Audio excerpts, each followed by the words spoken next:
Identity theft chess, also called mind control chess or Traitors chess, how to play. The rules are the same as regular chess except for these changes.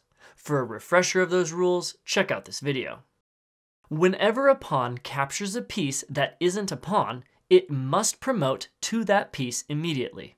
You are not required to capture an opponent's piece with your pawn if you don't want to. But if you do capture it, you must promote your pawn to that piece. To do so, remove your pawn from the board and flip the opponent's disc to your color. If you aren't playing with double-sided chess discs, feel free to use normal chess pieces from another set if you don't have the available material.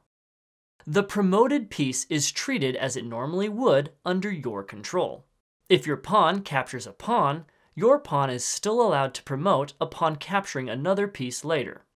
En passant is still used like normal.